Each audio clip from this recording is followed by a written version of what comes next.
Greetings, imagination connoisseurs. Once again, it is I, your Duke of Dope Discourse, Robert Meyer Burnett. I invite you to watch and listen to the Designing Hollywood podcast, brought to you by Martika Ibarra and the great, legendary Hollywood costume designer, Marilyn Vance. I am afforded the wonderful opportunity of co-hosting the show. If you are interested in the magic of Hollywood, the design of Hollywood, the clothes of Hollywood, watch the Designing Hollywood podcast, available wherever you get your podcasts from, or find the video version on the John Campea YouTube channel. That's right, the Designing Hollywood podcast. Why would you ever want to miss it? Especially if you love the movies.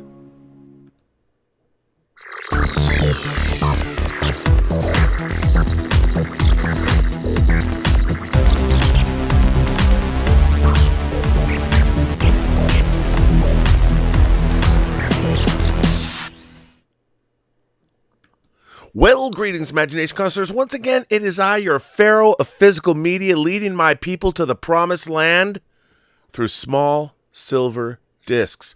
That's right, it's me, Robert Meyer Burnett, and I'm, of course, Rob casting at you, imagination connoisseurs. You coming at you from the Robservatory, the Shangri-La of, I don't know what, I led myself into a cul-de-sac and I had no answer. But you know what? It's the beginning. It's the beginning of a 148th, 49th show. Don't even remember, but there's so many things to talk about. We have a special surprise for you today. But you know, it's not a special surprise, but every time I see him, it feels special. He's your favorite German. He's my favorite German. He's all the way from Saarbrücken, Deutschland, even though he's got a losing football team. Mr. Dieter Bastian. You had to do that, Rob. You had to do that.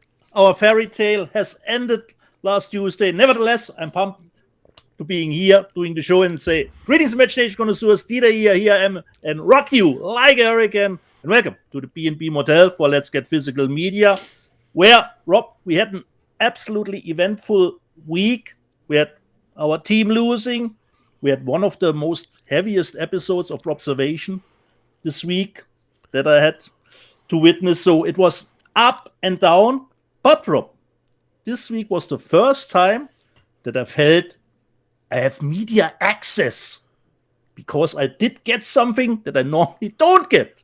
And Rob, I think you have something for the people of our audience. You have something to show them. Well, why don't we explain? Yeah. So as you know, for me, I was involved in a fan film project. Exactly. That became kind of a bit of a nightmare for me. And this week, Paramount went after the assholes that I used to work with. The assholes, not only does one of them owe Paramount $300,000 with $80.10 being added to that every day since September 1st, but they released another fan film that violated the spirit of the agreement that they'd made with Paramount. It got yanked from YouTube. They got a cease and desist, and basically Paramount dropped the hammer on them. And maybe they'll go away and crawl under the rock that they should belong under for the rest of their lives. So that was cool. But the flip side of that is it was announced this week that director George Miller is going to get a special award at CinemaCon next week. I will not be going to CinemaCon. I'll be working on launching the Nathan Heller Casebook podcast, the audio drama from Max Allen Collins, who we'll get to a little later because part of our news this week has something that's tangentially related to Max, not to do with the podcast, something to do with his very elaborate history. But you brought this to my attention because you were contacted about this first. Why don't Rob, you were the first one because you read a letter from the team. Okay, I read a letter from the team on observation, because I had no knowledge prior to that. You know. Okay. So everyone knows that George Miller directed. He's the impresario behind starting in the late '70s with the Mad Max franchise, of which there have been 4 Mad Max movies. The 5th comes out on May 24th. That's, of course, Furiosa. George Miller is getting an award at CinemaCon. I think they're going to show Furiosa at CinemaCon. But we were contacted by some filmmakers who have made a Mad Max fan film. Now, here's the thing. I thought, a Mad Max fan film, that could be cool. What is it, 5 or 10 minutes long? Crowdfunding kind of thing. Yeah. Oh, no. I was wrong on all counts. and you've been talking to these filmmakers. Why don't you tell us about them? Well, Rob, one of the greatest things about doing the show with you is getting to know people, having different contacts. And one of the watchers of Let's Get Physical Media, one of the directors of this fan-made movie, Eric Van Shore, reached out to me over, Instagram, Let's Get Physical Media. And one of the things that he did send me, where do I put it? There. Before Christmas, he did send me his graphic novel that he did. What does that mean? Die Rot Nacht? Yeah, The Red Knight, Rob. The Red Knight. The graphic novel that he did some years back. And he was involved with a lot of other people doing a fan-made movie considering Mad Max. And it is considering the time they want it plays before Fury Road. And I've seen pictures of it, but I have no idea what the end product will actually look like, or will it hold up, And this time, Rob, like I said, lucky, Eric did send me a screener, which normally I don't get. So I felt, Rob, I have media access now. And you were in the same position, and you saw it too. Now, I would like to point out that we're not corporate shills. If you want to send us free discs, we'll shill for you. I'm a whore for free shit. I will tell you right away. I'll still say if I don't like it or not. Yep. But in this case, I support filmmakers. I support the work of what anybody does. Now, this was self-financed. Yeah. Now, I got to say, when I put this on, my jaw hit the floor. This was jaw-dropping. Jaw-dropping in its execution. And you know what it looked like to me? It looked like the pilot for a Mad Max TV series. If they were going to make a Mad Max TV series, I was like, this could be the pilot episode. I was so impressed by this. I was going to say, I remember reading, I think it was the Newsweek review of The Road Warrior back in 82. It came out in 81 in Australia and around the rest of the world, but it came out the end of May in 1982, and I'll never forget the headline of the review. The headline for the review was Apocalypse Pow, because Apocalypse Now. Nice. Well, when I watched this, I thought to myself, Apocalypse Wow. And that would be a nice quote, Rob. That would be a nice quote. Yeah, but you know what? It wasn't. Yeah, it wasn't. Now, I did say something and you conveyed what I said to them, and they actually put it in the trailer. Yeah. And before we talk about this any further, why don't we play the trailer? Exactly, Rob. Should we? Would you like to see it? Totally. All right.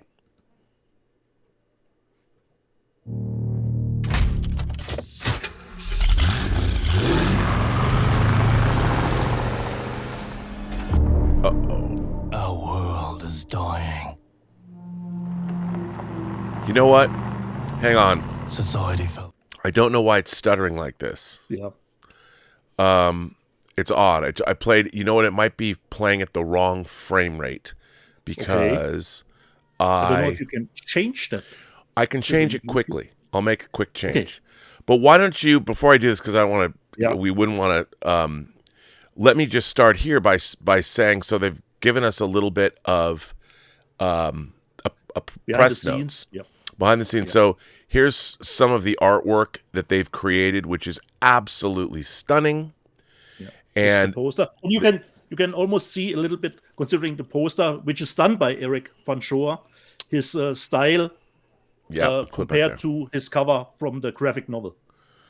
Yeah, no, it's really great. And then it gets into the log line, and it's 40 minutes long. 40 minutes long. And the visual effects are incredible. And it goes through and it talks about what the filmmakers were trying to do and the synopsis of the story. I mean, it's filmed on location. In Germany and Spain. in Germany and Spain. I mean, it's incredible. Daniel Grave plays Max Rockatansky, and I thought he was absolutely incredible. But by the way, if I can't get this to play in the proper frame rate, the trailer is on YouTube. It's online. Yeah. It dropped online and the movie today. will be on YouTube May 5th. Yeah, and it's just, I mean, it's really, really, really impressive. And it's easily one of the most impressive. I love this. Cyrus Rabar is the old king. It's really, really, really incredible. Now, I apologize for, and then this goes on and talks about the whole making of, and I'm going to put this on our website so you can read the press notes. But it's really, really, really, really impressive. And I think that's why it was stuttering. Let me see if I can't play it. It's you know why it was stuttering? Because the trailer is in 4K, and we broadcast in HD. So hang on a second. You know what I'm gonna do? That doesn't mean I have power. I have power. You have technical power. I have power. So we'll see.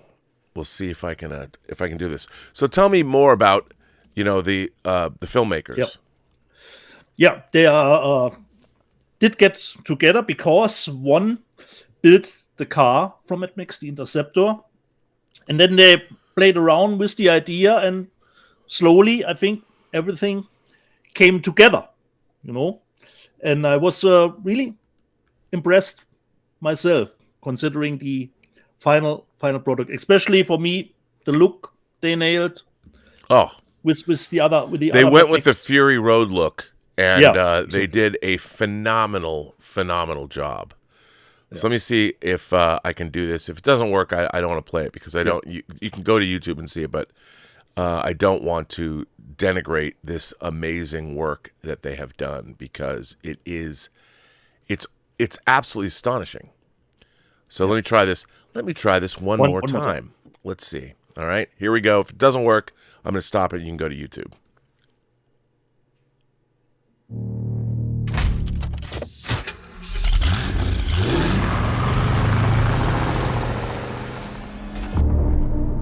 Our world is dying. Society fell apart. Governments broke down. And mankind lost its humanity.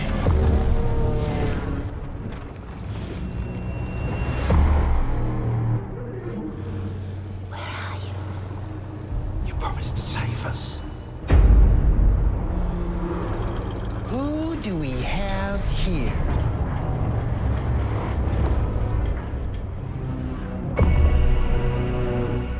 That's right. My daughter, she was taken by the buzzards. Together we can find her. No. You get yourself killed. Who looks after your daughter then? She is everything I got.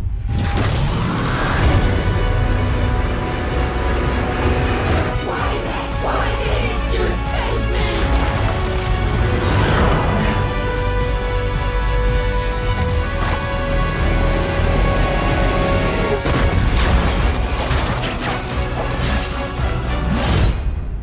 What should we call you? Max. My name is Max. Run.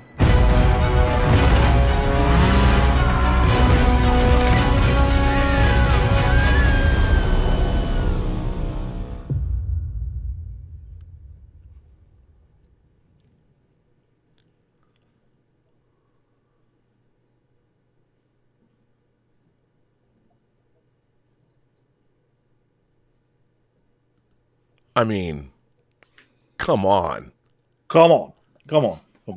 I'd buy that. I want that 4K. I want the 4K Dolby Atmos. They're working on a Blu-ray, Rob. I hope we'll get to that. Yes, but so everyone check it out. You can see at the end of the trailer where you can follow them on social media. The channel is called Brightstone Pictures. Yeah, Brightstone Pictures. That's a heck of a calling card. The trailer. Yeah, I can see it, and as I've said, we've both watched the whole movie. a very, very impressive bit of work. They should be very proud of themselves. It's very cool. Yeah. I had media access. Rob, and last Friday, so 2 days ago, I did go ape and went to the theater watching Godzilla X Kong, Rob, and I was disappointed, Rob. I, unlike you, liked Godzilla versus Kong. So I thought, with the right mindset, this would be totally up my alley too. The characters would be dumb, would be a CGI fest galore. So I had preconceived notions, but for me, unfortunately, disappointing. The concept of Hollow Earth I really loved in Godzilla vs. Kong, but here it's actually a problem because you have no idea considering the size of the animals. It all feels like, we're in the zoo or something like. So there couldn't grasp any scale. And for me, when they put out the enemy for Godzilla, I thought, wait, what is this? An AI-generated How to Train Your Dragon leftover? This be the enemy for Godzilla. So for me, disappointing. The characters were really just explaining the plot over and over. I loved Godzilla vs. Kong, but this one, disappointing. Seen, forgotten after I left. But Rob, how did it do on the box office? Because we have 2 new movies at the box office. We have The First Omen, which I heard, Rob, considering Immaculate, is a little bit similar to that movie. So we have, Deep Impact, Armageddon. We have Volcano, Dante's Peak, and now we have Immaculate and First Omen. And we have the Dave Patel movie, Monkey Man. So did they go ape? Could they upset the leading champion? Well, at the box office. Let's turn to our friend Anthony D'Alessandro, and he has box office info. Even better than expected results for legendary Warner Brothers Godzilla X Kong: The New Empire had a second weekend haul of 31.7 million. That's down 60%, bringing its 10-day domestic total, are beating their chests to $135 million total. That is a very sweet. Now, this is domestic here in America, but still a very nice. I mean, Legendary is clocking. That means Legendary themselves, because Legendary is, of course, the co-production company. They paid for 80% of Dune 2. And 80% of let's call Dune's budget $200 million. So they ponied up $160 million bucks to make the movie. And if you go by a metric that the studio takes in half that money, and if Legendary paid for the movie, they'd get first monies out of the gross, probably. So they got their money back. So that would leave, $140 million left with a $600 million gross. I'm just rounding out. Yeah. So you've got $140 million left that Warner Brothers probably would have to split. Now they only put in $40 million plus marketing total. So if you got $140 million left over, Warner Brothers is making some profit already. Nice. And Legendary is making more. I mean, if Legendary made a total, if they get their $160 million back and they make $40 million on that investment, that's a nice sum. On a $160 million investment, you get $40 million back. That's, for Hollywood standards. I mean, I know people don't quite, they think this movie made $1 billion. Well, that doesn't mean the studio takes $1 billion in. But that $40 million is only on a $600 million. It's made more than $600 million. Could go up as high as $700 million. So if you see Legendary take a $50 million, they make $50 million on a $160 million spend, you're looking at, what is that, a 33, so 30% profit maybe. That's a really good return on your money. Yeah. So Rob, good on them. How does it compare to the ancillary markets later? That doesn't even include that. That's all on top of. So the ancillary markets, not just physical media, but SVOD, digital sales. Yeah. all that stuff. So there's a lot of people that's a good result. It's a very good result. That's why they're pretty much talking about making Dune 3 right away, but Dune Messiah. I hope they call it Dune Messiah. So there you go. Dev Patel's new movie, Monkey Man, which is significant because Jordan Peele, who has an overall Get Out, Us, Nope, Jordan Peele has an overall deal with Universal, and Monkey Man was going to go direct to streaming. And Jordan Peele, under his deal, convinced Universal to put out Monkey Man theatrically. Now, while it wasn't a smash hit, it made $10 million. And I love seeing Jordan Peele using his deal, his housekeeping deal at Universal to get this movie released, which I think, and 10 million here, it still is going to go to streaming.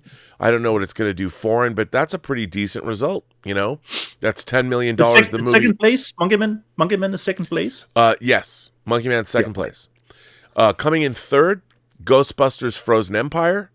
Weekend 3, it made $9 million, and it has a running total of $88.8 million, which is all right. Okay, I guess.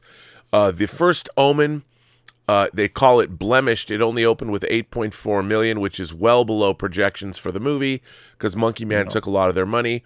Now, I would say this. One of my favorite people in Hollywood, I think one of the smartest executives, and certainly my favorite president of a studio, Mr. Steve Asbell, is over at 20th Century Fox, 20th Century Studios now. I call him the quiet king of franchises because this is the first of them he has coming out. I haven't seen it yet, but everyone who's told me about it thinks it's really good. I haven't heard a bad notice about it from people I've talked to. Here's the thing. No one remembers The Omen. I understand The Omen came out in, 76? I think you're right, Rob. I mean, it has virtually no footprint at all. So I understand that they had a good idea and it was well executed, but you can't rely. IP is fine, but you have to have an IP that people remember. And this is an IP that has been it has fallen out of the public consciousness. And I'm sorry, I mean, even Omen 3, they did make a remake of it. Maybe they were basing it on the remake, but it's like this is and I'm sorry, but, I mean, maybe, I don't know how much they spent on it, but not a good result. So I wanted to see it come out and make more, but it really got killed by Godzilla versus Godzilla X Kong, and it got killed by Monkey Man, probably the same audience. Perhaps word of mouth can carry it. Maybe some weeks down the road. Maybe, but it looks pretty dead. Kung Fu Panda made $7.85 million with $166 million running total. That franchise keeps going. And as they're saying that the Monkey Man and the First Omen went after the same demo, men and 18 to 34, and the difference is Monkey Man is attracting a more diverse crowd. Because let's face it, and of course they're both R-rated movies. Yeah, and they're both R-rated movies too. And it's funny, it says Monkey Man's attracting a more diverse crowd with 38% Caucasian, 25% Latino and Hispanic, 14% Black, 17% Asian, and 6 other. You know what's really interesting? For a 14% Black audience is basically the demographic of the United States. 14% of our population is Black. And if you look at the breakdown there, and falling, with it 38% Caucasian, 25% Latino, that has something to say. It's not exact, but something to say about the movie-going audience. And that's why I think having subject matter that appeals to a wide variety of people is always beneficial.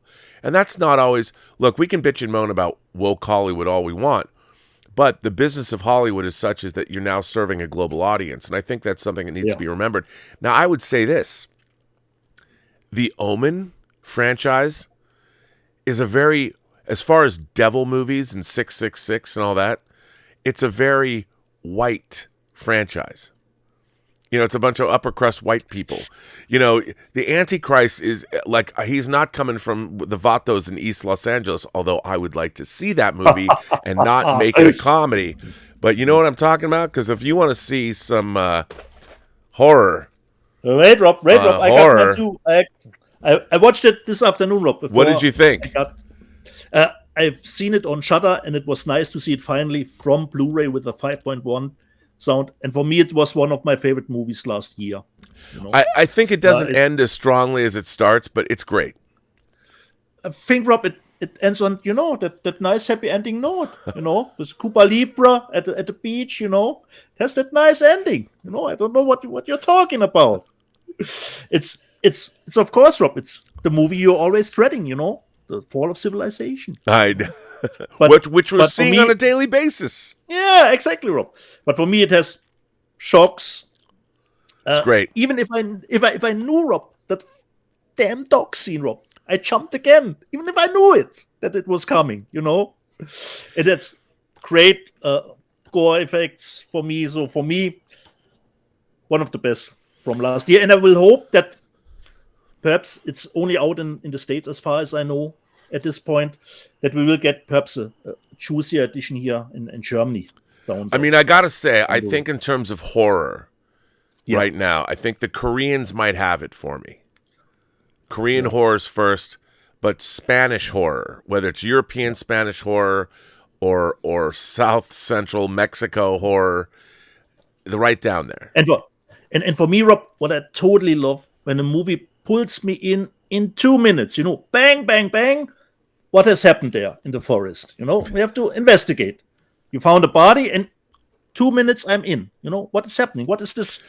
As a matter of fact, found in the suitcase, This is a good double bill. If you want to watch two, you got your Korean, and thank you for the replacement disc. You should start with The Wailing because it's longer. And When Evil Lurks has a better pacing, considering. Yeah, definitely. But this movie is a banger. Yeah. Both of these movies are bangers. Yes, that's why I took this back, and it was up in the movie room, and I brought it down and switched out. So thank you for that.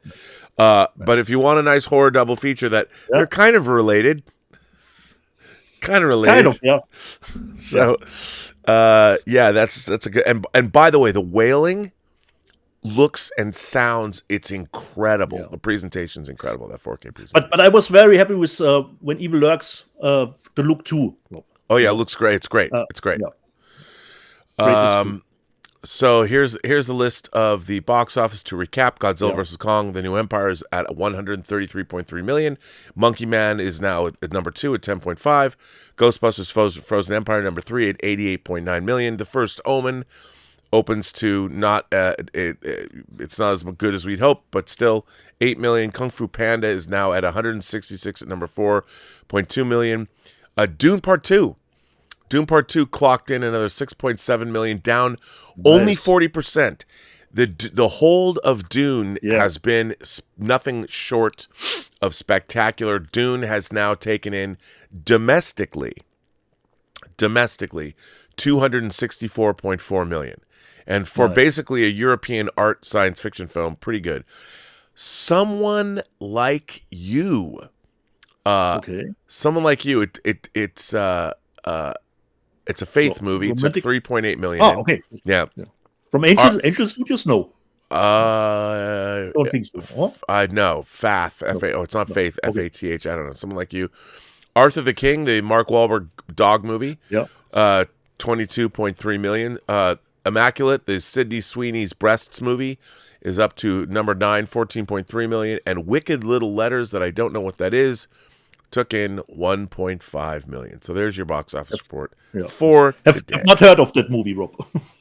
Well, I have not heard of that movie. And Rob, even if we started with the Hope and Glory trailer, I wanted to ask you, you were at the Writers' Festival yesterday, and I would say on a surface level, I know what a Comic-Con is, but tell me a little bit about a Writers' Festival. Yeah, so I went to the San Diego Writers' Festival, and it was on Coronado Island, or just Coronado, which is kind of a peninsula right across from San Diego. You can either drive around to get there or take a bridge to get there. Coronado's beautiful. It's right on the ocean, and it's a tourist destination. It feels like you're in like some other realm. You know what it does? It's kind of a European Southern California feel in a way. There are a lot of Victorian homes. There's something about it that the Grand Coronado Hotel, the Hotel del Coronado, is an amazing hotel which they filmed Richard Rush's The Stuntman, which is one of my favorite movies of all time. They filmed it there, and it was standing in as in World War I European location. So this was at some of it was at the high school, and they have authors speaking. Yeah. Jonathan Mayberry, who's one of my favorite authors, who writes the Joe Ledger series, spoke. And I really was looking forward to seeing Ed Zwick speak, the director of Glory, Legends of the Fall. And he spoke about his new book about Hollywood. And it was great. You know, you can get your book signed and talk to people. Now, I went down, Carlos, who's my fellow co-producer, a fellow producer on The White Devils. He and his wife started this festival a couple years ago. So I went down there, and I went with Gabe Bologna, director of Tango Shalom, a.k.a. Forbidden Tango, and White Devils. So we drove down there together. He drove to my place, and then we both went in my car, and went to San Diego. It was delightful. We drove down really early, and check this out. I kid you not. So you have to go over the Bay Bridge, a big bridge, to go from, when we were driving down there, somebody was going to jump off to kill themselves. So they an eventful week, Rob, like I told you. the bridge, and it's a beautiful drive. So we didn't go on the Bay Bridge, we went around. So we got there, and then they had to postpone the event. It was supposed to start at 10, and it then started at 12. But it was great because we went to this restaurant and had incredible Bloody Marys and wine and great breakfast. Kind of got a little lit up before the event started. You're saying, Rob, you're saying. And then the Instagram photos will tell the tale. And then we went to the event, and then they got us a hotel room, and we went down and chilled out, walked around, walked to the beach. I mean, it was great. I made a little video there too. So I made a little video from the Hotel Del Coronado, and it's on Instagram if you want to watch it. And then we went to a lovely dinner where a lot of the authors came, and we went to this really great Italian restaurant, and it was fun. Loved it. Great time. But it's all, Rob, in one room. It's not like comic. No, it was in multiple rooms. No, they had a main stage. Okay. It was in multiple buildings, actually. So they used the high school across the street from where the event was headquartered, and they had outdoors. They had a band playing. They had food trucks. They had authors signing books and selling their material. So it was very cool. I mean, it was a cool event. And, I really liked it. So kudos to the San Diego Writers Festival and to everybody that attended. And a big thanks to someone like Ed Zwick, that he took time out of his day, and he lectured. He gave a great talk. He said something that I thought was very funny. He said in Hollywood, a hit, he said he heard from somebody, when you have a hit film, he goes, a hit is something that you get between two flops. And I was like, you go, Ed Zwick. And, he talked about, in a way, it was a little depressing about the industry, but still a great talk. And his book is, I just started it, and it's amazing. His book's amazing. Awesome. So there you go. So, Rob, we did get one letter for the show from our good friend Paul Allen Brunotto, and he writes in and says, wait, I must close the window here so I can read it, from Paul Allen Brunotto. Hello, Rob and Dieter. Hope all is well with you both. What are the movies from your childhood that truly inspired you? For you, Rob, to become a writer, editor, producer, and director, and you, Dieter, to co-create shorts and perhaps one day a full feature. All the films that molded and shaped you that are not on 4K. For example, some of the movies from my childhood that really inspired me to have a career in entertainment industry that are currently not on 4K. Here's a list by year. King Kong, 1933. The Island Earth, 1955. Invasion of the Body Snatchers, 1956. The Seventh Voyage of Sinbad, 1958. War and Peace, Russian version, 1965. In Cold Blood, 1967. Planet of the Apes, 1968. The Outlawed Jose Wales, 1976. High Anxiety, 1977. And James Bond films, 1962 to 2002. Here's hoping the new movies continue to not only entertain but truly inspire us. We'll catch you later, Paul Allen Bernardo. Well, Paul, the only thing that inspired me was this guy here in the Redlands. Come over here, let's do a YouTube show. That's my part of the entertainment industry. I not really have a movie that did get me to have to be in the movie business. But Rob, do you have some movie that really inspired you to become an editor? Well, I've said this a lot. My first favorite movie when I was a little kid that I saw when I was 5 years old was Byron Haskin's 1953 War of the Worlds. But Star Trek and the Twilight Zone, it's those three things: Twilight Zone, War of the Worlds, and Star Trek. And then everything that came along with them, like the Irwin Allen movies, Voyage to the Bottom of the Sea, Time Tunnel, Village of the Giants, or Land of the Giants. All of those things were there. And then the first movie, Planet of the Apes, like with Paul, Planet of the Apes blew my mind because I saw that soon after. I was blown away by that. But I didn't think about a career in movies until a little later. And Star Wars was certainly the thing about Star Wars. It was the first time a movie came out that came with making of shows. So there was a making of Star Wars that I had seen on TV it blew me away.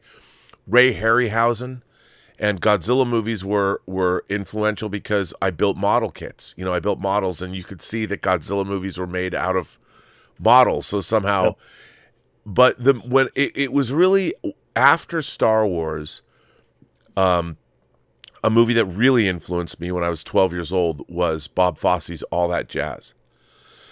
All That Jazz, the way on one hand, it was about a filmmaker and a choreographer, the travails he went through getting his art made, but at the same time, it was about him as a person.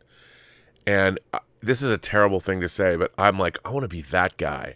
I want to be a guy that is a choreographer and he makes movies, but he also loves women. Because even at 12, I was like, I love women. And he was not the greatest guy in the world, to be honest.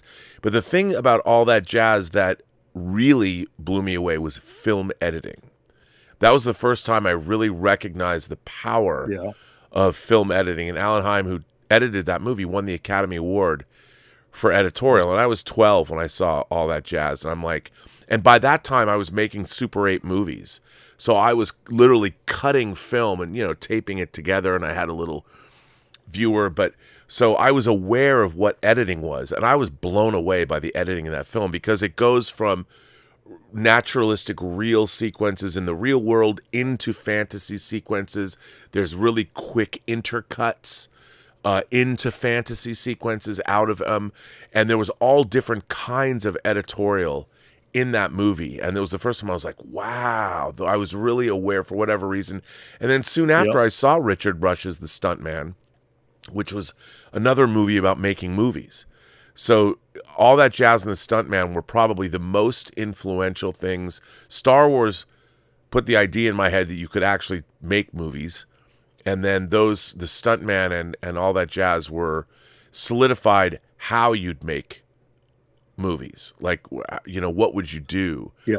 And then from then on, by the time I was 12 years old, I was pretty obsessed. And then when I was 13 in 1980 and got a VCR, then I started to become a student of film. Once you could read about a movie and then go search for it or find it on TV and record it late night. So by the time I was 13, I was locked in. 13, I'm like, that's what I'm going to make movies.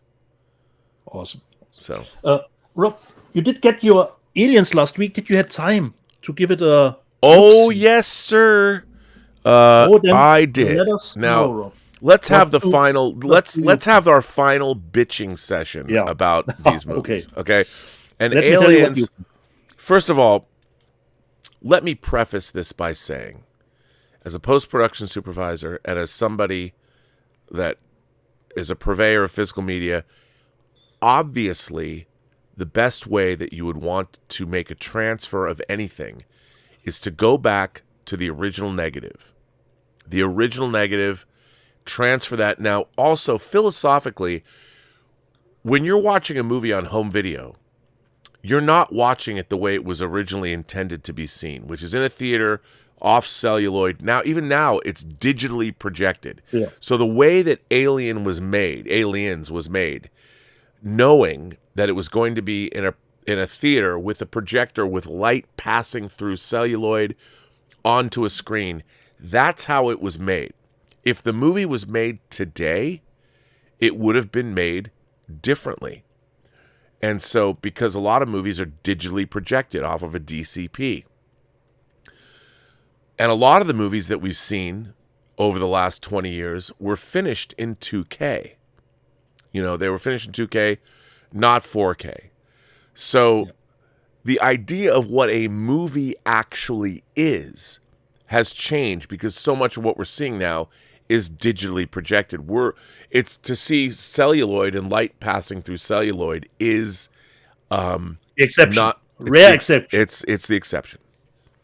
So philosophically, I've been reading a lot where people are like, well, I've been watching this movie for 40 years. Okay, but you've been watching this movie for 40 years on VHS, on DVD, on Laserdisc. It wasn't until it was on Blu-ray that it even came close to duplicating what it looked like in the movie theater. And then there's today. So this disc of Aliens was derived from a scan of the negative, a 2K scan of the negative from 10 years ago, 12 years ago. That's what they used to make this 4K disc. So, is it really 4K? Well, not the way we would want it to be. Let's face it. It's just not. They didn't go back to the negative. But I would say this. At the time, it was the very best transfer and iteration of that movie that was possible. And it looked incredible on Blu-ray. Now, to go back and do a new 4K scan is not cheap. Now, I'll say right off the bat, I would prefer that they did that. That said, when Robert Harris, the great film preservationist, came out and said he really liked the way this looked, I would say this. I put Aliens in, and I was quite shocked by it. It doesn't look like the Aliens I remember. It looks different. Because Aliens, when it was shot, it's essentially an expensive, low-budget movie. And from the miniature shots, they use fast film stock, so it was grainy. Depending on what you're looking at, it was all over the place.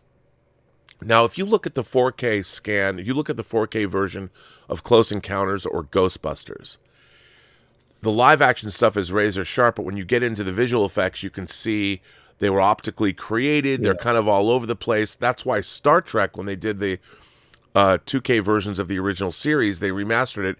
They remastered the visual effects because the original visual effects were really dirty because it's multiple pieces of film, and that was just the way it worked. So they made a decision for whatever reason to go back to use. They talked about using AI. They did it at Park Road Post. I thought that the presentation of Aliens, it looks different, but I loved it. I'll say it. That's the canonista that you are. Wasn't I right, Rob? Wasn't I right? I mean, it has a uniformity to it that it never had before. It's a little bit brighter. It's certainly much sharper. And the thing is, to me, is the experience of watching this movie, which, by the way, was always hampered by the graininess and the difference in film stocks. And here's Phyllis. It's like, okay, War of the Worlds, 1953. When the Martian war machines came out of the gully at the beginning of the movie, I never noticed on TV that you could see 100 wires holding the model up. When it went to DVD and then it went to Blu-ray, it was beautiful transfer, but you could see the wires. You could see the wires. And then when it went to, they did the new master, they made it for 4K, they used digital tools, they erased the wires. So now the question would be, as a purist, should I be like, okay, well, how dare they, digitally correct the wires. But in my mind, the filmmakers, if they could at the time, they wouldn't have had those wires there if they had the tools. So they didn't change anything. What they did was they made the experience more believable. Now, you could philosophically say then, okay, Rob, do you think then that Ray Harryhausen's Sinbad movies or The Beast from 20,000 Fathoms, should they go in and digitally replace all of the creatures with beautifully realized digital creatures so you don't see that, they're stop motion? I would say no, because at the time, stop motion was all that existed, and someone would say, well, Rob, all that existed was the wires for War of the Worlds. And I'm like, yeah, but the thing about Ray Harryhausen's art is that it is stop motion. And to remove the stop motion is to remove some of the art that was done. That was an actual art form, him doing stop motion. The fact that the Martian War Machine had to have wires is not part of the art. It was something and necessary. Yeah. So philosophically, would I have liked to go back to the original elements? Sure. The question that I have is, though, in 4K, with the grain, you'd still probably want to kick down the grain a bit because you would notice the varying degrees of film, the limitations of the film stocks more. So to say that Aliens doesn't look like how it's looked on home video for 40 years is ridiculous, because home video has been improving for 40 years. But there's an argument to be made, and I understand the counterpoint that it might not be what people want. I, however, like Robert Harris, found the experience of watching the film, it was uniform. I didn't notice any grain anymore. I was deeply immersed in the story. The Atmos track is spectacular, and I love watching it. What about you? There you go. Yeah, like I said, Rob, I was not expecting to love how the movie looked. And as I told you, Rob, as the canonista that you are, just think Alien is in a dirtier, setting, and now we are more into the future. Everything is cleaner. You want to have your medical bay to be sterile, clean, not dirty. For me, it worked, Rob. I had the feeling, Rob, watching the movie almost for the first time, and that's actually what I want from my 4K. That's how I felt. And especially since Aliens, I had good reference seeing the movie time and time again, So for me, considering Aliens, it worked the best for me. The best of the three for me. Why I haven't got my other two.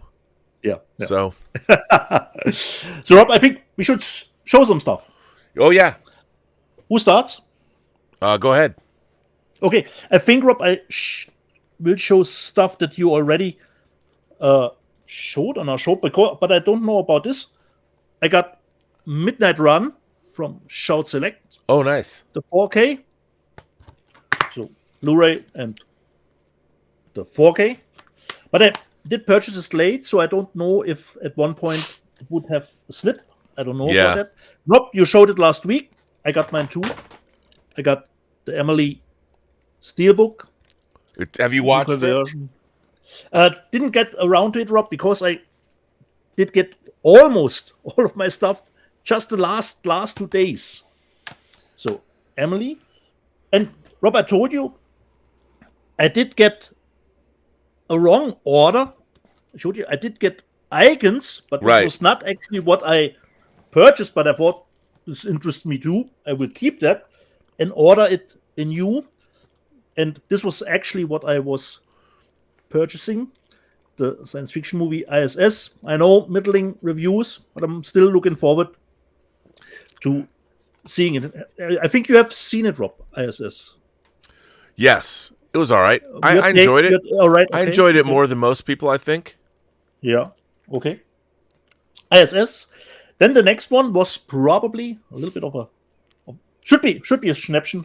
From the Criterion Collection in 4K, I bought Blood Simple.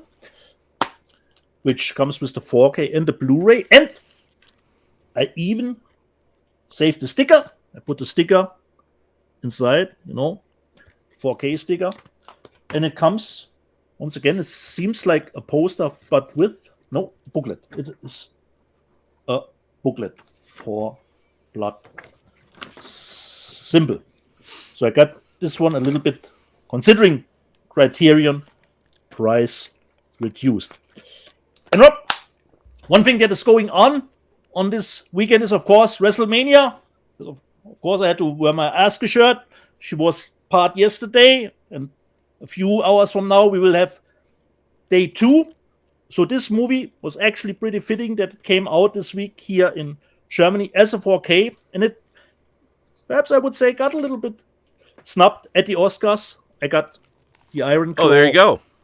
Media book that came out here, which contains the movie in 4K and as a Blu-ray, and has some nice pictures in it, and probably story points, because I didn't know anything about this wrestling family, and I was quite surprised what happened to them. And some people might know him. He's the actor who plays the chief, the chief in The Bear. Yeah, and in Shameless. Yeah. So, really nice, fitting that we have WrestleMania and the Iron Claw as a 4K media book. Okay, Rob, my first haul. I didn't get I kind of got some weird stuff this week. Yeah. Weird stuff. Okay. Yeah, one of the first things that I got was a Japanese animated film that I know nothing about, called The Tunnel to Summer, The Exit of Goodbyes. Ooh. And looks actually, Rob, a little bit like Susumi. Well, that's the thing. I love these like Weathering with You, Your Name, Susume, Belle. I kind of love these romantic animated fantasies. If you could be granted any wish, what would it be? I don't know anything about this movie. I just love the title, The Tunnel into Summer, The Exit of Goodbyes. Right. Bring it on. So I got that. I finally got around. But it is a new animation movie. It's not an older one. I believe so. No. I really, to be honest, I don't know. This is a true cat in the bag for me. True cat in the bag. And then I finally got around to picking up my Dr. Butcher disc. And like you, I didn't get a slipcase for this because it's been a long time. This, of course, comes from Severin. Look at this great cover. Zombie Holocaust. Now, I would have liked to have had a slipcase. I think it had one, but I didn't get one. Probably forbidden here, Rob. Or probably one of the movies that was forbidden here. Yeah. And it comes with, of course, and I used to have, actually, it comes with a barf bag. So when you watch it, nice. you have a barf bag. You can vomit into it. It says, warning, may induce vomiting. Dr. Butcher, MD. He's a depraved, sadistic rapist, a bloodthirsty, homicidal killer, and he makes house calls. So there you go. And it is a 4-disc set. You've got the American version, Dr. Butcher, MD, on there. You've got Zombie Holocaust. Okay. It's a lot of fun. And as every good horror title like this is wont to do, you can make it the Dr. Butcher MD cover if you want. Although I really like the artistic nature of the Zombie Holocaust. Maybe this didn't come with... This had to have had a slipcase. Yeah. Was Dr. Butcher MD the American title? Yes. Okay. And I have to tell you, I've always liked this movie. I mean, when I say infamous. Yeah, I mean it's like it was back, obviously, in the wake of Dawn of the Dead. I don't know why, but the Italians, no one gravitated to zombie movies more than the Italians did. And I love Italian horror from the 80s and 70s and the 80s. Giallo, Fulci, whether it's The Beyond or something. There's something there, we Americans, we don't take this stuff seriously enough. And it's funny because I feel like when you watch Euro horror, especially stuff like The Beyond and whether it's zombie or whatever, there's a certain Lovecraftian fealty to existential horror that they get in Europe. And I often joke, I don't know why I can't close this now because the barf bag. There's something I often have a joke that I constantly return back to, and I believe this. You Europeans have been human beings a lot longer than we Americans have been. So there's something when it comes to sex and violence and horror, Europeans have a different take on it than we do. And I appreciate the European take on that. So there you go. Nice. Now, speaking of that, I got some good bush porn from the 70s in 4K. Now, I don't know what the point is of buying erotic films in 4K from the 70s really is. I have no idea. But this comes from Cult Epics. All the ladies do it. Now, Cult Epics... Love the cover.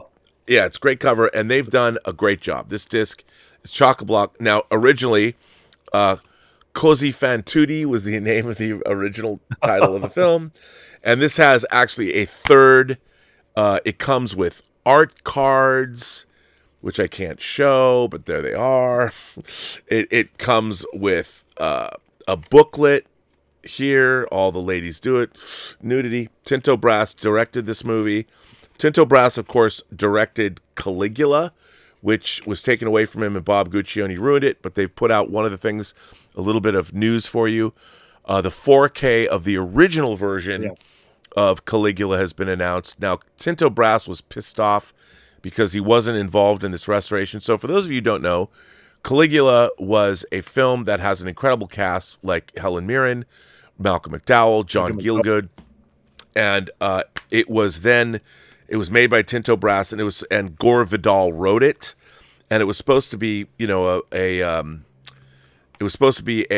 a real look at the reign of the crazy Emperor Caligula. And what happened was Bob Guccione from Penthouse took it over and turned it added a bunch of smut and violence and all kinds of craziness. So it wasn't necessarily, it became this X-rated extravaganza that the actors themselves, so it was recut. They went and got all the original materials and they recut it and restored it to being more of a respectable film. But Tinto Brass, who directed that, also directed Così fan tutti, All the Ladies Do It. Came out from Cult Epics. This is chock-a-block. Looks like Just a Nice Girl from Next Door. Just a Nice Girl from Next Door. And in 4K, the one thing that we don't have in movies anymore is pubic hair from the 70s. So let's hear it for that bush porn. Yay! And on that note, the last thing I got that was new, that did not come from Warner Archive, but we'll get to that. I finally got this. Awesome. Awesome. So I got Babylon 5, which, great to have it. Comes in one big box, but still, slipcase. Finally got it. So there you go. There's a haul. Kind of an eclectic bunch of stuff. I don't know what it says about me. Some Italian horror, some smut from the 70s. Wide variety. Yeah. Video nasty, so there you go. And sci-fi, of course. And boobs and bush. Can't go wrong with boobs and bush. I mean, some people can, I guess, but I can't. Yeah. I think we should go to the super chats because there were a lot of people firing stuff in. There is a lot of people firing stuff in. Sub McShave early on, a couple hours ago, said he just saw The Vast of Night on Amazon. Great film. It's a low-budget sci-fi film that kept me spellbound for 90 minutes. Recommend it if you like Them and The Twilight Zone. Yeah. I like Vast of Night a great deal, Stubble. So thank you for that. Unlimited Power says RMB trying to send messages on Insta for my Migo apes. I always, I forget to look at my messages on Instagram, but I will do that. Unlimited, I will look for your apes on Instagram. I will do that. I won't miss it. I'll go look. 200 Watt Studio says I have film scan copies of The Abyss, Terminator 1, Terminator 2, and Aliens. I'll save my money on Cameron's hubris. Well, if you've got film scan copies of those movies, that would be great. Can I get them from you? But I don't. Look, if I ever get a chance to do Free Enterprise in 4K, since nobody's seen the movie, I would go back and change things. I would use technology. There's out of focus shots. There's things I'd like to. And I wouldn't substantially change the movie, but if there's tools available to you, I think about aliens moving forward. If that transfer of aliens was the only transfer of aliens that existed for the next 200 years, I'd be okay with it, because I think it actually it keeps the movie more uniform for modern audiences. And normally I wouldn't say this, but in this case, I reserve my right to say so. I watched the making of from Charlie again, and it still is one of the greatest for me. Oh yeah, the Superior Fireboat, a 3 hour. That's incredible. Charlie did a great job. Yeah. Martino Simoni just sent a $50 super chat in saying $50 from Martino with a smiley face. Awesome. That's very nice of you, sir. Undead. I love Martino. By the way, one day I'm going to go to the Swiss-Italy border. We're going to go visit the dam where Goldeneye was shot. I'm going to drive. I'm not jumping off that rope. No, I won't jump up, but I want to drive in his Lotus from the prisoner. I want to go see his cars. I want to smoke his cigars. I want to hang out. One day that's going to happen. Undead Sick sends in a super chat all the way from Holland and says, I don't think that's a fair assessment, Rob. You could say the same for The Exorcist, which is also from the 70s, and they made a sequel, and wasn't Rosemary's Baby from the 60s. Yes, I agree. But those, I would say that I don't think The Omen is as classic as Rosemary's Baby and The Exorcist. I mean, those films are legendary films that have transcended. The Omen was more populist, so it doesn't have the aspirations of, I mean, Richard Donner did a great job, but it's not like, I don't know. I mean, The Exorcist... It's just not in the pop culture zeitgeist. Yeah, not as much. And I would say Rosemary's Baby, maybe not either. But yeah, they made sequels. I mean, they made the Zoe Saldana. But Rosemary's Baby was just one movie, not part 2, part 3. And the Exorcist sequels have not been great. And the fucking horrible... The best Exorcist sequel was Exorcist 3, obviously, which I thought was great. And I liked the TV series with Gina Davis. Yeah. I thought that was pretty good. So, 5 Toast says...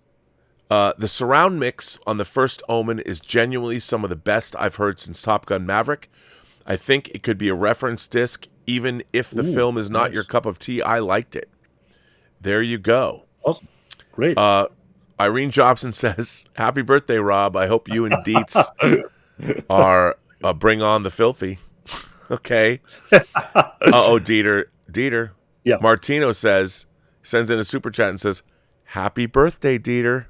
Oh no, me too, Rob. I know we two are close together, but I think Martino might have just opened up the floodgates into that rotation or two. Stubble McShave says, I rewatched Predator, such a good movie. Yeah. I realized it in large degree has the same plot structure as college kids camping slasher movie.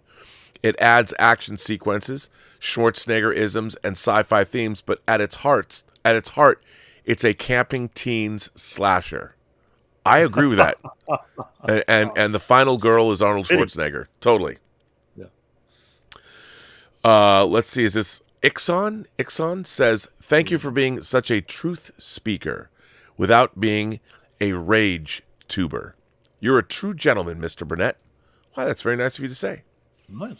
Yeah, I mean, I am not filled with rage. Because I also work in the industry, so I understand there is, again, with Aliens, would I have liked them to go back and get a true 4K scan? But here's the thing. When you're getting a true 4K scan, you're still getting an electronic representation of the negative. It's a whole different medium. So if you had a 4K presentation of, I don't know if it looked that different, because they would still have done to the grain. They would have reduced the grain from scene to scene. They would give it a more uniform look, because at 4K, the deficiencies in the way they shot the movie with faster film stocks would be amplified. So they would have to downplay them and make it more uniform anyway. And I think that was the point of what they were trying to do. It still comes off an original scan. It's not like they used AI to create things that weren't there. You know, they gave it a uniformity, which I think they would have done if they'd done a 4K scan anyway. So, 200 Watt Studio says, Rob, did the new Aliens version have a co-directing credit for AI? Laugh out loud. No. I mean, the thing is, when they're here's what I think is interesting. The way AI is used is, I don't think people think that AI is replacing something. That's not really how it's working. I mean, whenever you're doing a transfer, you're still tweaking things. You know, you're not just doing a raw transfer and that's it. Everybody's playing with the color. You're playing with contrast, you're playing with color, you're doing all kinds of things in color timing when you're color grading a film. So there is stuff that's being done to every movie. What you most want to do, my philosophical bent behind everything is, what did the filmmakers, when the film was made, when you're on set capturing, what did the DP want to do, what did the director want to do? The movie should most represent, in terms of home video, what they were trying to do at the time they made the film. That should be your defining characteristic. And with Aliens, it might have violated that, certainly. But like you said, the point is... You have to check it out for yourself. And I was watching the movie, and for whatever reason, maybe this is a shortcoming that I have, I was stunned by Aliens. Yeah, me too, Rob. Stunned by it. Stunned. I couldn't believe it. Yeah. And we already, Rob, did go in, like you, with the Dawn of the Dead remake. I will not like this transfer. Yeah, that's how I know did. I know what I will get with this. Mm-hmm. Totally. 1001 Johnny says, I'm talking out of my ass here. But in the 60s and 70s, the techniques used for TV were the same as film, though they were intended for television. Fans like to lovingly parody this era by drawing attention to wires or zippers on ships and costumes. I agree with that. I mean, I think it is the most...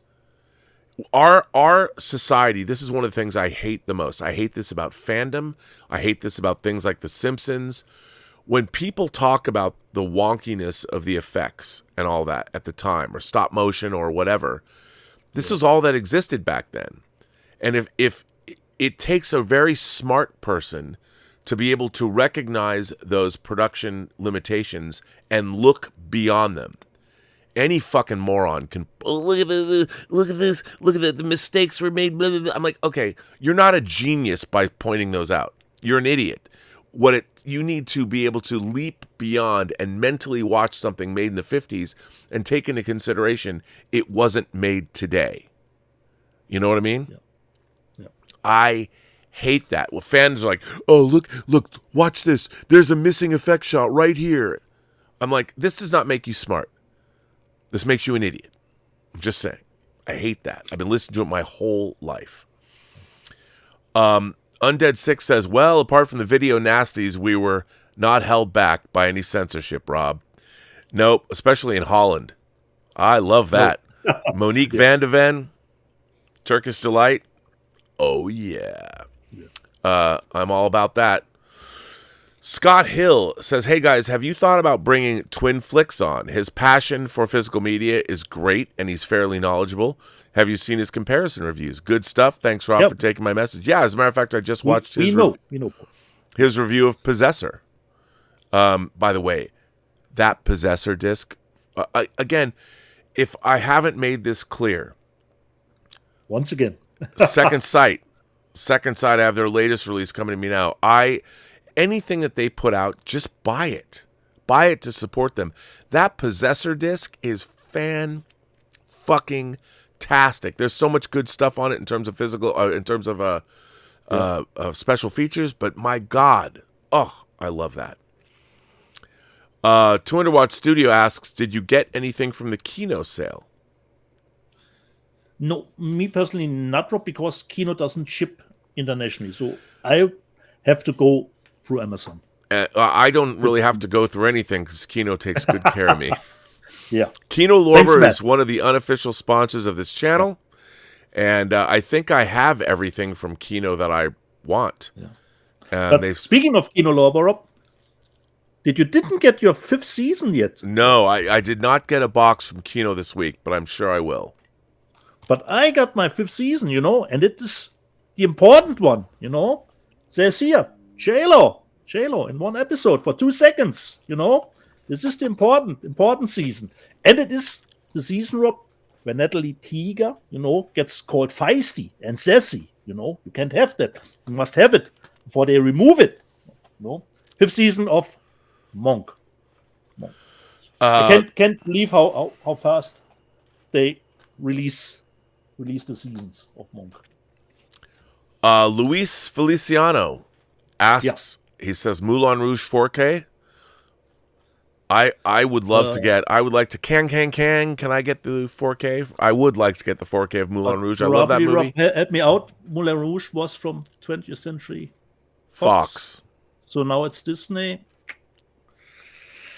Tough to... Well, I'd like to get the entire red curtain. I'd love to get Romeo and Juliet. I'd love to get Moulin Rouge and Strictly Ballroom. All in 4K. Get that. I've got the Red Curtain trilogy box set on Blu-ray. I don't have it in 4K. Yeah. Love to get it. Be nice. Torna Watch Studio says, think about this. Omen 76 had the second Doctor Who, and in 2004 we have the 15th Doctor Who. That is true. Mind blown. That's crazy. Nice connection. Yeah. Michael Preston says, is the Paramount lawsuit the reason you got denied press credentials at CinemaCon? No. No. What I didn't know, going to CinemaCon, I got denied press credentials because John puts his company name. I made a mistake. His company name is Carson Drive Media. That's how they know John, and that's how they know me. My name was always done under Carson Drive Media. I was an idiot, and when I applied, I was like, for the John Campea show. Well, they didn't know who that was. They didn't know. My fault. So you would have needed to put Carson Drive Media. Yeah, they didn't know who I was, so I was waiting to get my credentials because I'd gone there. I've been there. Wait a minute, Rob. Somebody didn't know who you were? In which world are we living in? Unbelievable. Look, everybody's a star in their small neck of the woods. Yeah. But not everyone's neck of the woods is known by everybody else. I'm not a theater owner. They don't know me. I have to deal with it. Okay. So Michael, I might have indeed been robbed. But not because of Paramount. I'm on a better side from Paramount than I used to be. Let me just put it to you that way. Although if I give an assessment of the 5th season of Voyager, I might not be. Anonymous. You mean Discovery? Oh, yeah, of Discovery. Is that what I said? Yeah, Discovery. Voyager. You said Voyager. Oh, did I? But we know what you meant. You know what I meant. Anonymous says, hey, Rob and Dieter, I heard Rob talk about AI. I just want to put my 2 cents in that most people may not realize. They've been using forms of AI deep learning algorithms for 20 years or so. Oh, I know. It's nothing new. It just wasn't made as public as it is with Cameron and 4K. Well, here's the thing. That's true, but Park Road Post, beginning with the World War I movie that Peter Jackson did, and then his Beatles film, how they took that 60 millimeter film that was shot for what, Let It Be, and they upscaled it and all that. They're using the thing about using AI is they're taking out the human element of it all. And I do think when it comes to aesthetics and the look of something, you really need human beings to sit there and make the final choices. And in a way they did. I mean, AI is just another tool when you're doing film transfers that a telecine bay was. You know, you're still there with a machine tweaking something, and it's just that I prefer more human touch, because when they do AI, they tend to hit a button and let AI do everything as opposed to going through it frame by frame and all that. But I mean, I get it. This is just more tools, and the film business has always been a technologically based industry. And as we have more innovation, I mean, look at the first video transfers were terrible. Even if you look at the original Beverly Hills Cop that came out on Blu-ray compared to the one that came out on 4K, it was a huge difference. So Totally. we are caught up there. Let Nice. me just check and see where we are at here. So let's go back to this. Let's see where we're at.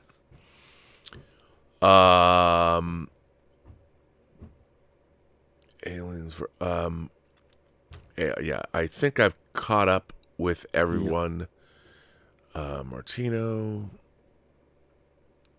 Oh, 5 Dot Toast says, granted, there are uncanny valley errors that break the color gamut of film and our subconscious understanding of how it works, but someone had to make Cameron's mistake at least once for us to glean that insight, so I'm grateful. Yeah, I mean, you know, in terms of the waxiness on True Lies and all that, maybe, but I don't think Aliens breaks the uncanny valley. No. I thought it ended up looking pretty great. True Lies is more, like you said, Aliens is damn stable across the board. Yeah. But True Lies is more of an up and down, considering how the movie looks, how the colors are represented. And Aliens is damn stable, even if it was probably the movie where we did expect the most changes in. Right. Yeah, I totally agree with that. Yeah. Totally agree. So, Rob, do you want to go to the news, or should I just show the rest of my... Show the rest of your haul, and then we'll go to the news. Oh. You showed it last week, Rob, and I got my replacement Steelbook now. Now it's fine for Paprika in 4K. Nice. So really nice.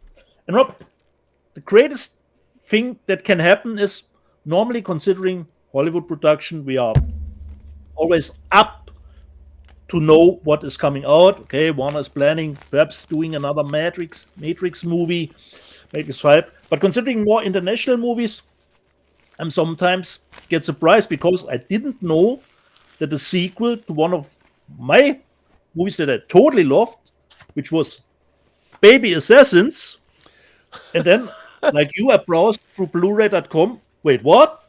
Baby Assassins 2? I didn't know that they would get a sequel. By the way, the trailer looks great. I saw the trailer for it. Rob, I can't. I just love both movies. But people, even if it looks that way, don't expect John Wick action.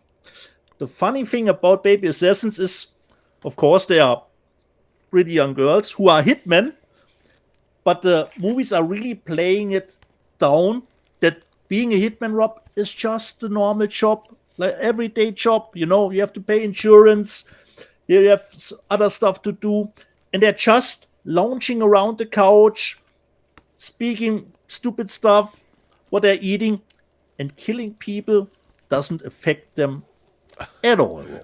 At all, you know. So it's a little bit cynistic, I would say, but I love both movies. But I have to watch them back to back to see which one I would prefer more. Probably the first one, because the concept was new. But I just love that they play it down. You know, they make a Zoom call with their handler. You know, you have to pay your insurance for your gym membership, you know, or you get suspended. And this is actually the story point of the second one. They get suspended, and in their suspension time, Rob, there's no killing. You know, if you do a killing but you're suspended, the cleaning crew doesn't come help you out with the bodies. You know, so no killing if you're suspended. You know, Rob, if you love the trailer, Rob, I can totally recommend Baby Assassins 1 and 2, which will I will buy, Rob, a media book with both titles here in Germany, but still only on Blu-ray. Baby Assassins. And as I was surprised to see, wait, what? Baby Assassins get a sequel? Awesome. And I even want now a third one. The next one, I don't know if you got it, Rob, or showed it. Some titles, I have to say, I will only buy it from that country. I will not buy the US version or the UK version. This I need to buy. This was obviously I would need to buy this movie from Italy. I got Ferrari, the 4K steelbook. Oh, I gotta get that then because I didn't know it came out in. It's not an Italian movie. No. I know that. But come on, Rob. Ferrari. Well, it's not in 4K in America. Yeah, but Rob, this is the same company that put out Killers of a Flower Moon. So I don't know about the 4K being region free here. I hope so. Well, I don't care if it's region free. I'll play it on my 4K non-region free, my region free player. Yeah. And Rob, just look great. Red, got a black disc, red disc. So this is the only way to purchase Ferrari from Italy. And it comes with some five wow cards. But I haven't seen it. Rob, have you seen Ferrari? Yes. Tell me a little bit. It's about okay. On it. Okay. You know what? It's not my favorite Michael Mann movie. Yeah. I liked it. I appreciate Michael Mann, but obviously I think his powers have been somewhat diminished. Okay. I would put it on the same like I didn't love Ali. Ali was good, but I didn't love it. To me, top tier Michael Mann. My favorite Michael Mann movie is always going to be Thief. That was the first one I saw. Thief, Last of the Mohicans, The Insider, Heat. Obviously, is probably his magnum opus.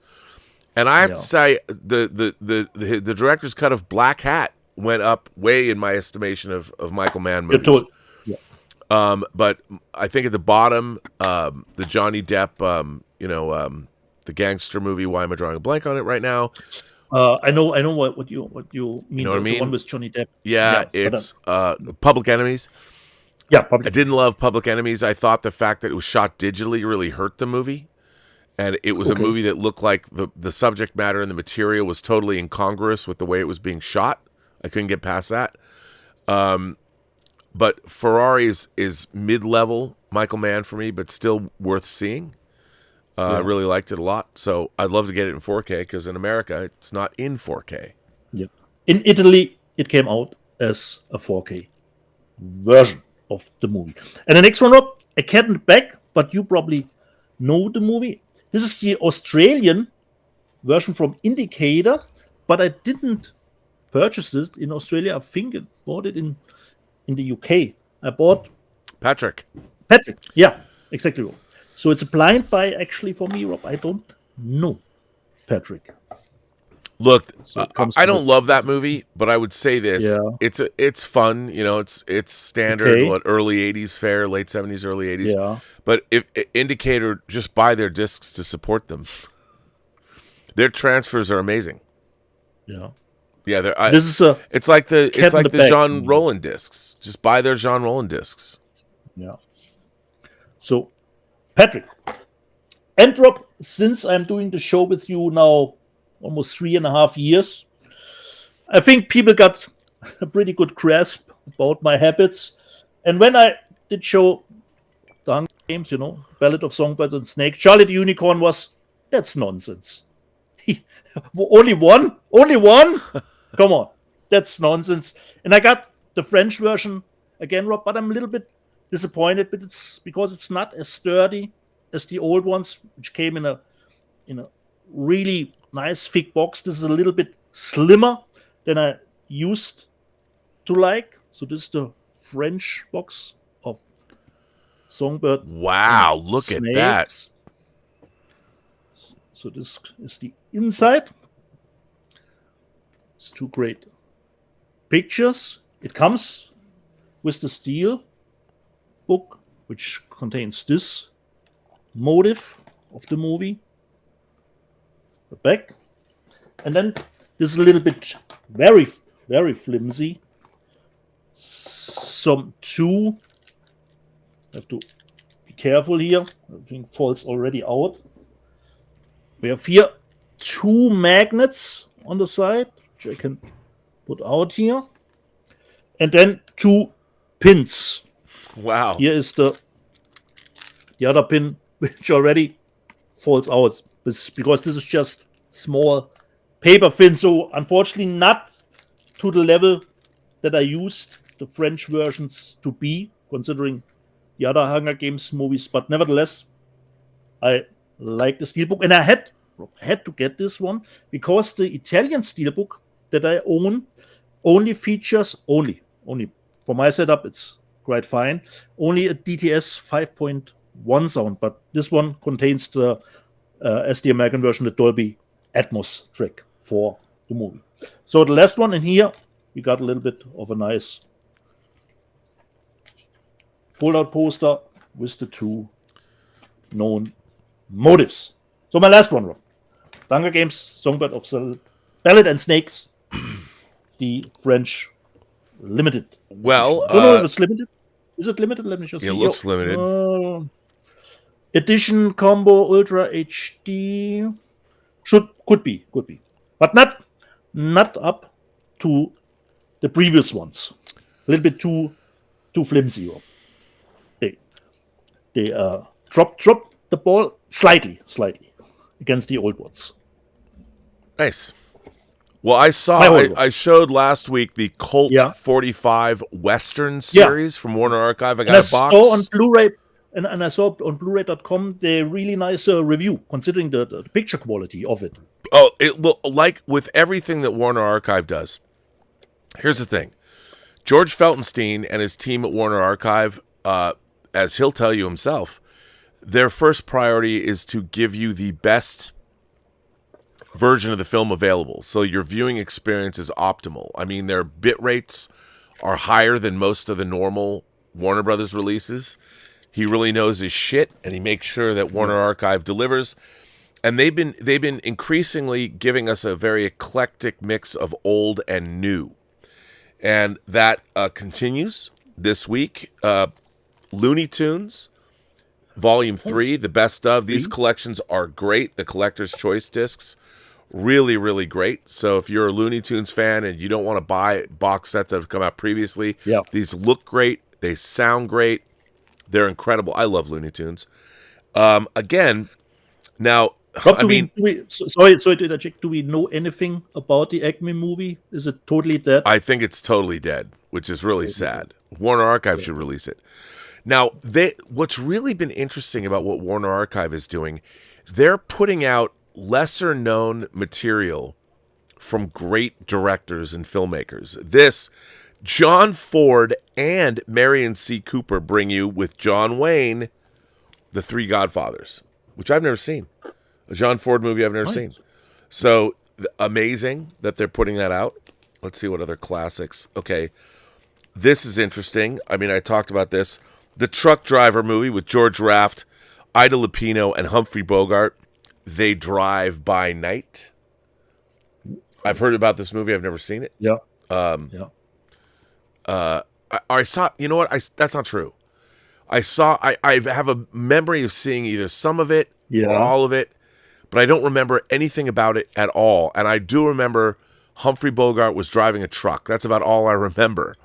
Now here, we've seen Kino Lorber put out silent films, but now here's a classic double feature.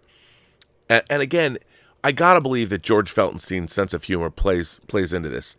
The Boob and Why Be Good. The Boob. Is the Boob a guy? Those titles fit nicely together. And this, as they say, a dazzling duo of comedy classics from the end of the silent era.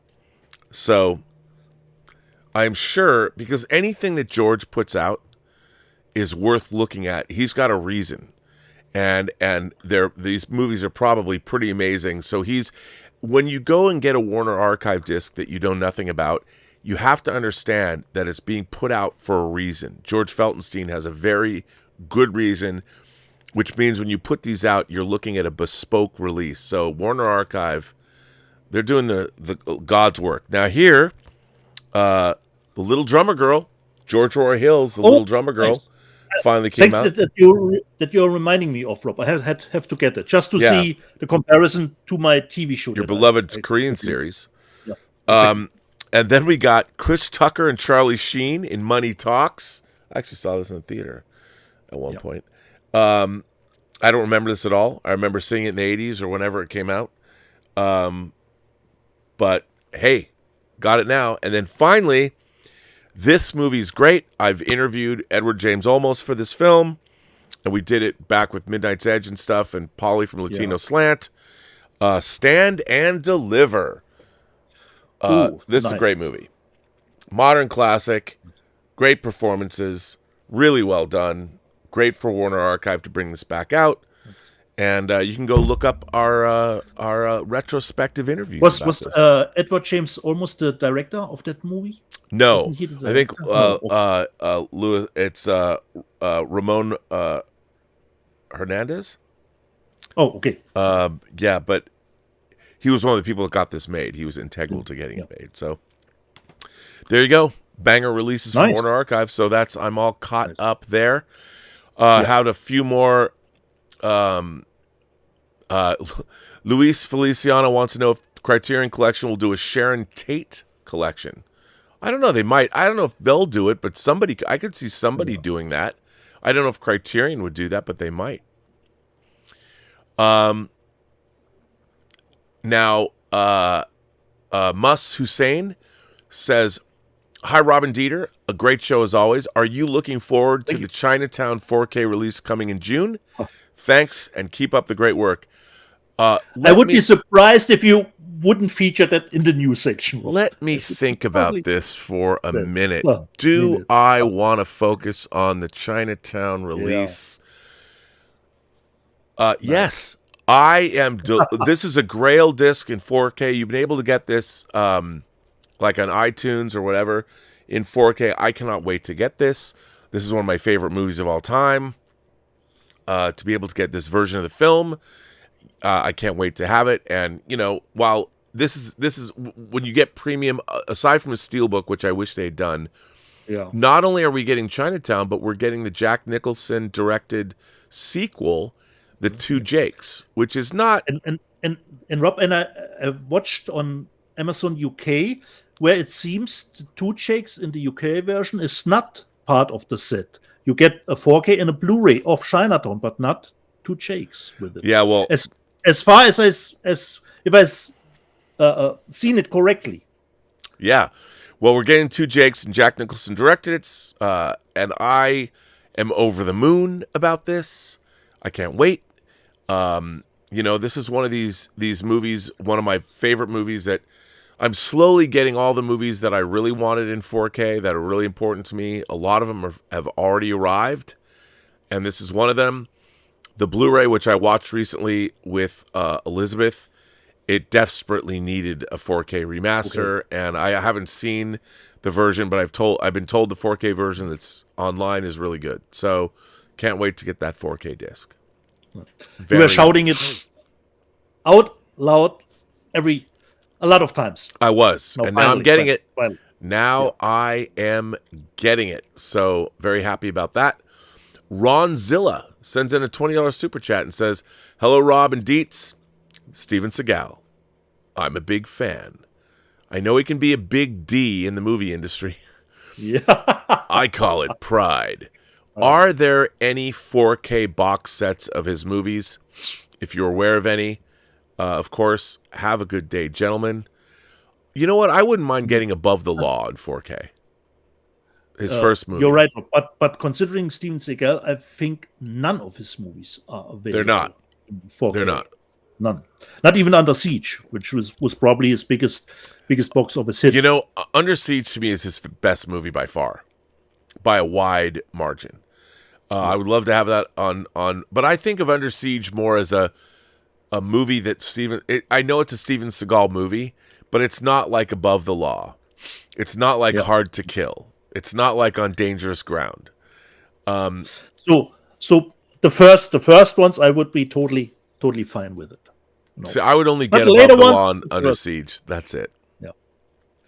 But they might. Yeah. I mean, I don't know. Yeah. Exactly. Sir Nightheart says, "Rob, couldn't you use your mega YouTube support and get a Kickstarter to bring us a 4K disc of Free Enterprise. Is there any problems or just financial to bring that to us? There are two problems. One, we don't own the film. The only way we could do it, I can't run a Kickstarter because I don't have access to the elements. We are making a little bit of headway with our executive producer. And if he says we can do that, I would definitely do a Kickstarter. But even that, Deaf Crocodile made the Pushkin movies that I was talking about, their box set.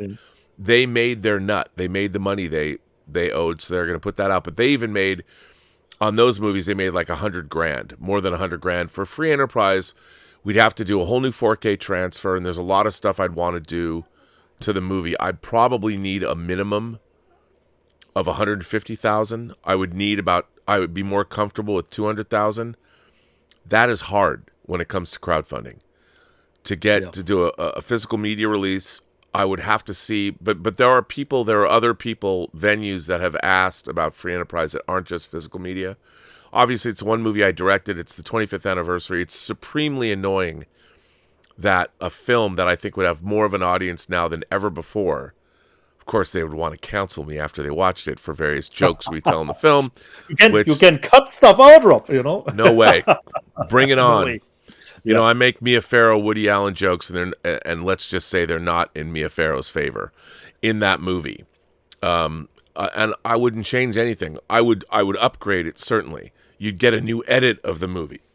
But hopefully we'll make some progress. I mean, it's very annoying to have written and directed and edited one feature film that you can't get on physical media, especially when it was one of the last movies ever released on Laserdisc. Ooh. So, yeah, Yes. Unfortunately, we shall see what's going to happen. There's some hurdles to climb. There are hurdles. Our friend Major Chai Chai. Hey, I got my ornithopter. I got the ornithopter lighting kit for the Lego ornithopter, so that's pretty cool. Major Chai Chai says, I saw The Wild Bunch for the first time this week. What a gut-wrenching ride, and I loved every minute of it. Then I heard Mel Gibson is doing a remake. I love The Wild Bunch. Where's that 4K? Yeah. We got to get that in 4K. What studio put The Wild Bunch out, Rob? I don't know. At the moment. I think is it Warner Brothers? I'm not sure. That's a good question. Not sure. Retro Raggedy Ann, that's a cool name, says, Rob, I'm not understanding all the hate people like Bill Hunt or even Twin Flicks is getting over the Cameron 4Ks. They seem to know their shit, and what they are pointing out are faults and positives. I don't get the hate. Well, look, we have now been conditioned to just hate everything that Hollywood does, especially in the online space. I am literally a post-production supervisor. You know, I have color timed and color graded movies. You know, movies I've directed, movies I've edited, movies I've produced. So, I mean, I think I pretty much laid out my philosophy behind all of this. There's a lot of people that don't understand. They only understand one thing. And look, the great criticism is that why not go back to the negative and give us a 4K scan? I get that. But what people don't understand is that going back and giving us a 4K scan might not give you the results that you think you're going to get. Because the medium of projecting a movie through celluloid, you're not getting exactly, like somebody brought up the fact that like Lawrence of Arabia, they tried to equate the Cameron movies. Well, if I was going to do, everybody says we want to go back. Yes, you want to go back to the original negative and do a 4K scan. Some movies don't even have an original negative to go back to. They only have like an inner positive. And they, it all depends. The thing is, when you watch Aliens, it's so funny. People are like, well, this isn't the way it looked on home video for the last 40 years. And I'm like, the way it looked on home video is not like how it looked in the theater. I mean, you know, the home video, people were watching NTSC video. I mean, the difference is NTSC video is 640 by 480 pixels. Widescreen 2K is 2048 by 1716 pixels. And 4K widescreen is 4096, or pardon me, 2K widescreen is 2048 by 848 pixels. 4K widescreen is 4096 by 1716 pixels. So, way better than VHS, way better than DVD, and way better than Laserdisc. Not better than Blu-ray, obviously, and not better than 4K. But I do think that Aliens Now, the video that we have, this disc, is the best looking version of the movie that we've had overall from a number of different levels. Now, you can hate all you want, but you have to philosophically ask yourself, well, what is it about home video? What do you... But I think, Rob, since we waited this long for those titles, and we got boutique labels proving it time and time and time again how to do it.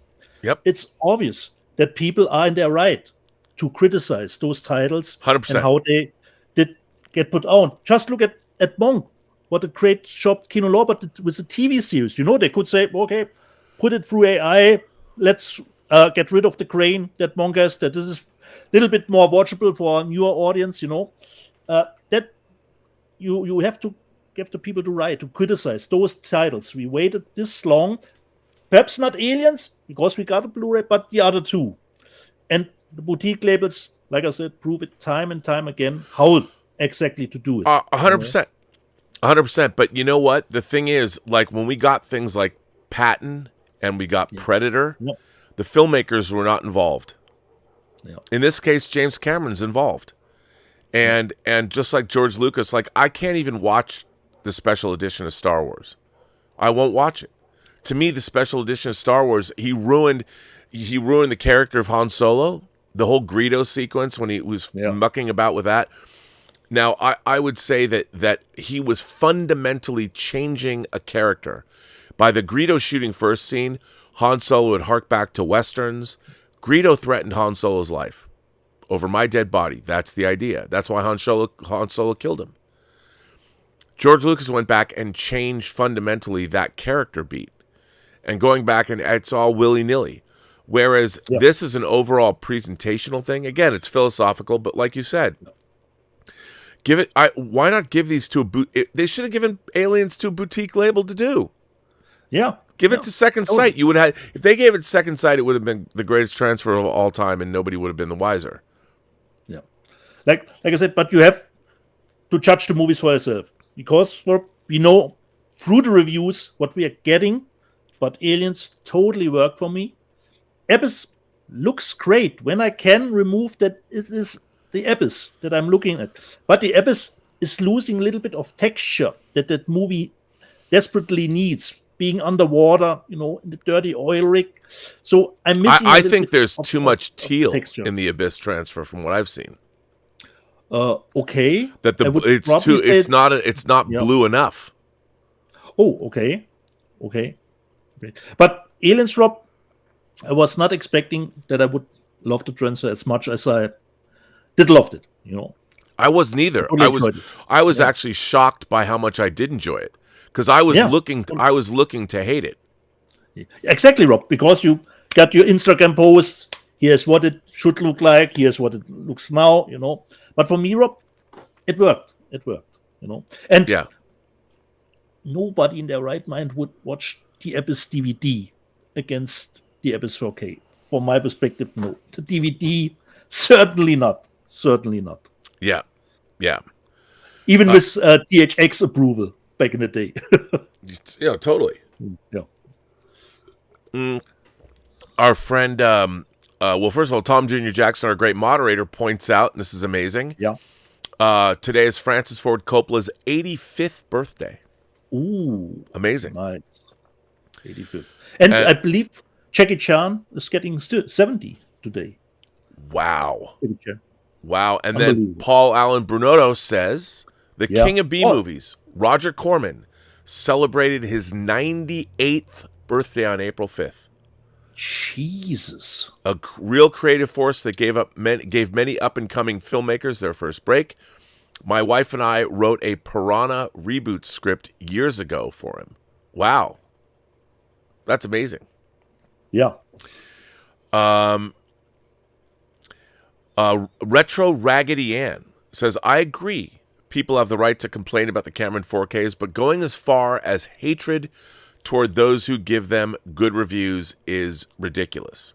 It is ridiculous, and a lot of people that have hatred for them don't also understand the ins and outs of all these things. So it's like I said to Europe, give aliens a chance. Look at it for yourself. I was blown away by it, to be honest. Yeah. You know, it's certainly a different experience, but I thoroughly enjoyed it. It was like watching a whole new movie, and I'm like, wow, this movie really works. It cooks. It's always cooked. It still cooks. Yeah. It's amazing. Like every bit of it, I'm looking at this going, wow, this is amazing. 5.Toast says, even with the 2K master, Aliens on 4K still has 400% more color resolution than the Blu-ray, because Blu-rays and 4K discs use 420 chroma subsampling.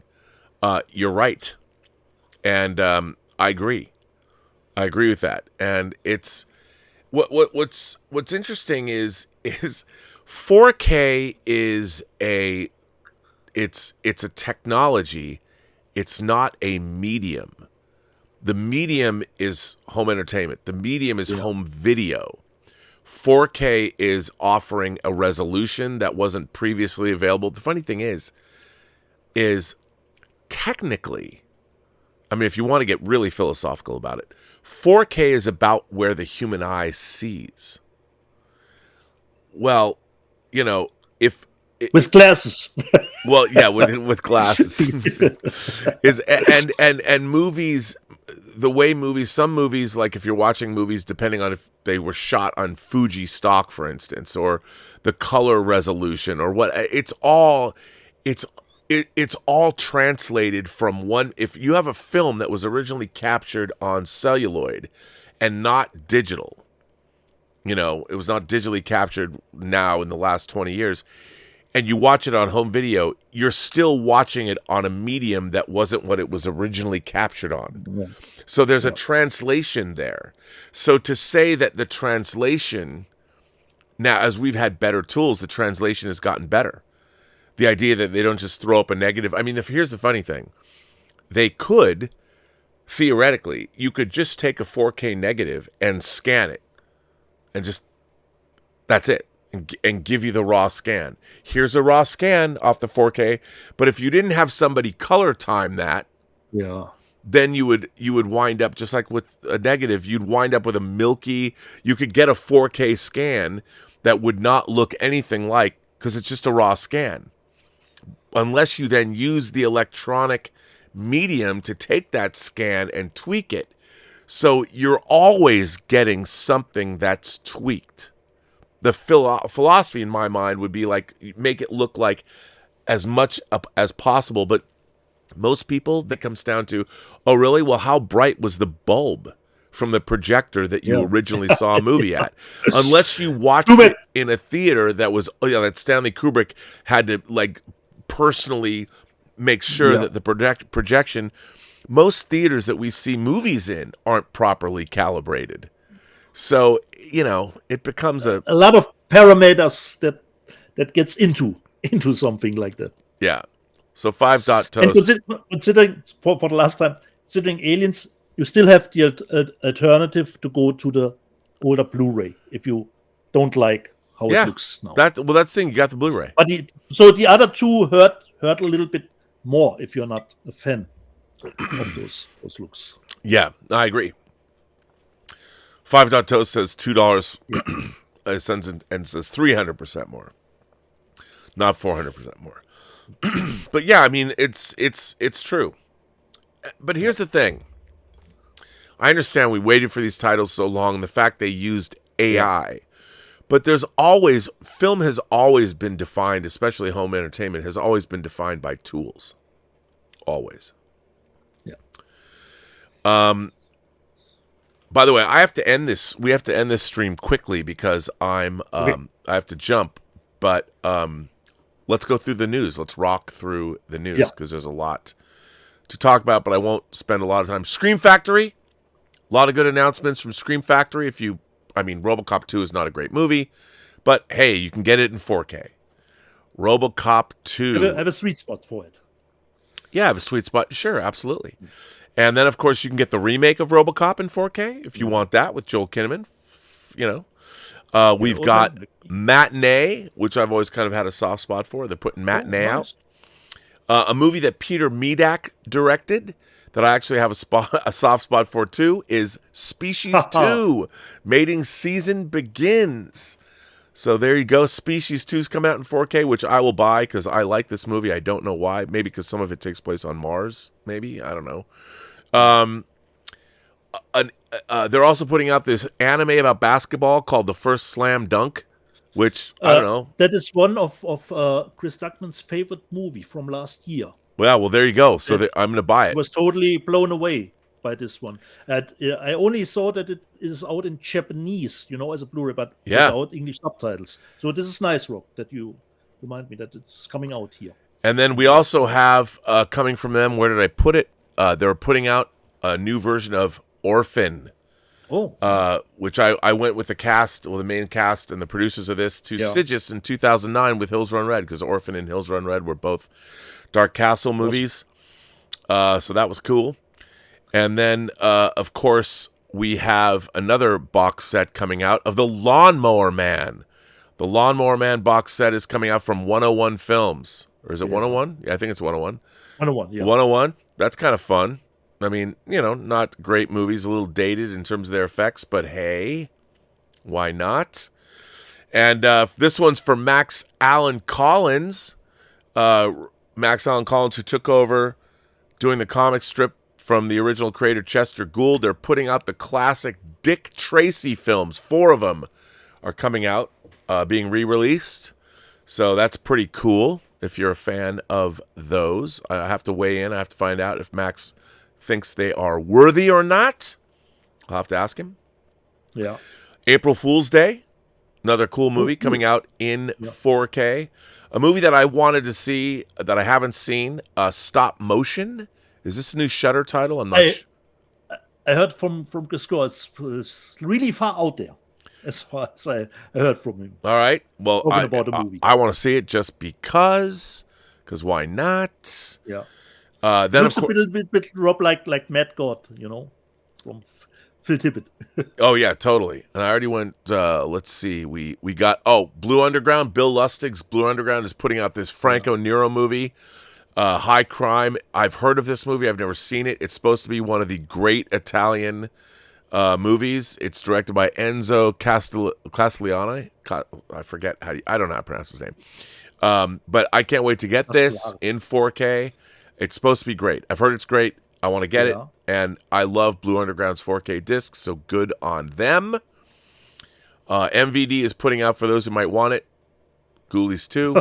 I don't know who would want it, but they'll get yours in the end. Get it? Ha, ha, ha. Okay. If you asked me if we'd get Ghoulies 2 in 4K, if that would have been on my bingo card for 2024, I would have said no. And then we've got, of course, Columbo is also being re-released in Britain. I don't know if there's more stuff on here, but there might be. I'm not sure. I don't think so. It might be the same as the version we just got from Kino, which is cool. Then Are You Being Served? The movie is coming out. I don't even know much about this, but I thought maybe somebody does, but that's cool. And then from, Sandpiper releasing, we're getting a few titles. We're getting Article 99 with Kiefer Sutherland and Ray Liotta, a hospital movie. We are getting this, Warriors of Virtue.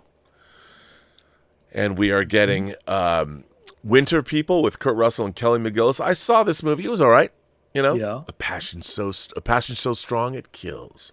So you go, Winter People. And then we are getting A Family Thing with Robert Duvall and James Earl Jones, a movie I've never seen, but I'll watch it just for that cast alone. Studio Canal is giving us Source Code in 4K. I like Source Code. I think source code's good. Yeah, totally. And then Radiance continues to bring the bangers, Eastern movies. 18 Years in Prison. Well, that's got to be a bummer. But 18 Years in Prison, I've never seen that. That's coming out. And then we've got this film, Chow. Was it Chow? Is that how you do it? Chow Pantin. Claude Berry, French film, I would imagine. Very cool. I mean, I love what they do. Now, this is interesting. They're putting out The Landlord. This is Hal Ashby's very first film. Hal Ashby's first film, and it's produced by Norman Jewison. I've never seen this movie. I'm a huge Norman Jewison fan. I love Hal Ashby. That Radiance is putting this out. Very, very cool. Good on them for putting it out. Definitely something I want to pick up, if only for Hal Ashby's first film. And then this, Mississippi Mermaid, which I haven't seen, with Jean-Paul Belmondo and Catherine Deneuve, directed and written by Francois Truffaut. So both Hal Ashby's movie and this movie, I love Catherine Deneuve. And of course, they've got Obies, but I'd definitely like to get these. And then finally, they're putting out, I mean, it seems like Radiance splits these between Kino Lorber, but they're putting out Michael Reeves' movie, Revenge of the Blood Beast. So there you go. I think Kino is going to put this out too. I'm not sure. Don't quote me on that. But there you go. And then our sales figures overall for this week, I will give them to you. Now, these are overall in all formats. Yeah. These are our best-selling discs. Aquaman, The Lost Kingdom, The Iron Claw, Migration, Wonka, Wish, Wednesday Season 1, Aliens, The Hunger Games, The Ballad of Songbirds and Snakes. And then we've got Paw Patrol, Jungle Pups, and Good Burger 2. And then in terms of, here we go, the top-selling discs now, in the top-selling Blu-rays, The Iron Claw, Aquaman, Aliens, Berserk, the complete 1997 TV series, Wonka, True Lies, Migration, The Hunger Games, Wish, and Oppenheimer. And then in 4K, we've got Aliens, True Lies, The Abyss, 1, 2, and 3. Go big James Cameron. They'd probably be selling more if they had them out and they were available. Aquaman, The Lost Kingdom, Oppenheimer, The Hunger Games, Dune Part 1, Wonka, Primal Gear, and To Die For. And To Die For. Okay. The only news, Rob, that you've forgotten from my end, Turbulence with Ray Liotta is coming out. Oh, I didn't put that up there. It was only 4K. Okay, if you want to do Turbulence. I probably still have the Laserdisc, Rob, of Turbulence. Okay, before I jump, I'm going to let you do the live chat as I jump out of here real quick. So you do the live chat. Take it away, Deets. Okay, previously on Let's Get Physical Media. Let me just see here. We're here to show the love for FC Saarbrücken from BDEP. Thanks, BDEP. Unfortunately, the love didn't carry us to the finale, unfortunately.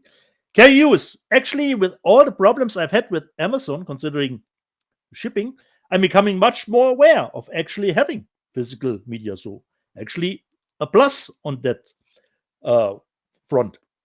Irene Jobson, nice shirts, fellas. Captain J. T. Kirk. I love those shirts side by side because Rob and I, sometimes we're in unison and have the same shirt on, which is not agreed upon before the show. Gordon Waddell, Saarbrücken football über alles. Fortunately, the fairy tale has come to an end last Tuesday.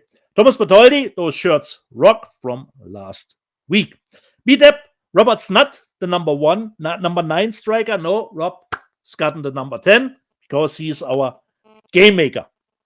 Eddie Rodriguez, is that rain in the background? Yeah, it did rain in California, and Rob had even some leakage. You did hear correctly. This was rain in the background. RJ Skorenki, by the way, Dieter, you guys make great chocolate. Thank you. And the Purple Yoda, Rob is awesome because he's a Prince fan. Gordon Waddell, The First Omen is an unnecessary prequel that's going to crap all over the original and change the story. Looking forward to it because reviews are pretty decent. Altmetall, I want Buckaroo Banzai and Last Samurai on 4K. I think Altmetall, we all do. Dr. Sleep, I cannot believe I own The Abyss 4K before Rob and it was not even released in my country, the UK. No, that can happen. Condo 007, how can you remove the sticker, Dieter? So Condo 007, I don't know if you want my advice about removing the stickers, or did you say, how can you remove the stickers? Leave the stickers on. Considering removal, slowly, pretty slowly. Lord Toth, I hate that cover. I don't know which one, because I think they're pretty decent. Cheeseworks, Dieter is the best. Your paycheck will be in the mail next week. Gary Smith, Rob's True Lies is a bootleg. Secular Monk Spanish bootleg is my guess. For me, yeah, even if it is a bootleg, people, if Amazon is selling it, it's not on the tuner train. You can purchase this regularly. For me, I don't count this as a bootleg. Condo 007, I was very impressed with all the Cameron 4K transfers.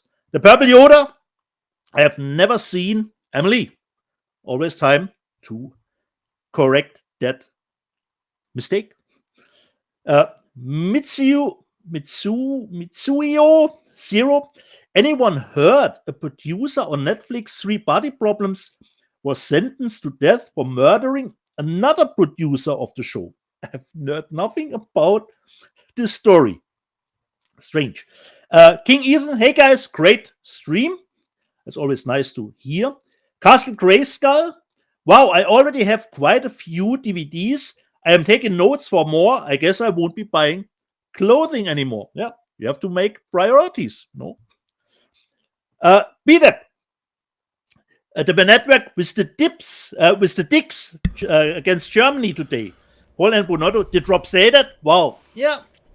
He's always there if he can pull one down, Those Germans from back in the day, You don't leave that joke out. He's always there for that. Nike G90, fucking Amel, the movie that I showed last night. Amel is a town, not a person. Was part of the Lucas Moodysson box set from Arrow, still available. Because I told you, Rob, I was under the impression the movie didn't get a release in the States because the special features was produced from Arrow because it was only in a box set, and I was only looking for a single release of the movie. So it is in a box set from the director, which contains his movies. And Robbie talked a little bit about the free body problem and the stuff with Will and his brain flying out in space. And you thought, oh, this will be a nice continuation of Aniara. And Roman Chopa says, Aniara is just nuts. Utterly depressing. It is. Major Child says, rant, Rob, rant. Irene Jobson, Dieter almost fumbled his words there with, we beat them up in football last week, referring to the French. Because Irene, I always stumble here. Because do I say soccer or do I say football? I don't know which way to go. This was the reason I stumbled a little bit there. BDEP, RMB like TG Hooker for William Shatner. I liked it for Heather Locklear. Does Play-Doh? I suspect Rob and Dieter conspired over their shirts. No, sometimes just in unison. That's right. Even if we didn't talk about it. Paul and Bonotto just updated my membership on this glorious channels. Thanks for all the great content, Rob. And Castle Grayskull, Rob, does the same thing too. Happy birthday to Dieter too. Unbelievable. Pretty chilly dude after Prometheus and Covenant. I don't blame you. Fede is at least good with horror, so there may be a chance it's decent. It's sad to say after how great the first two are. Thomas Bertoldi, I love Karaoke Kid and Cobra Kai. Thomas Bertoldi, I don't know about that Karaoke Kid.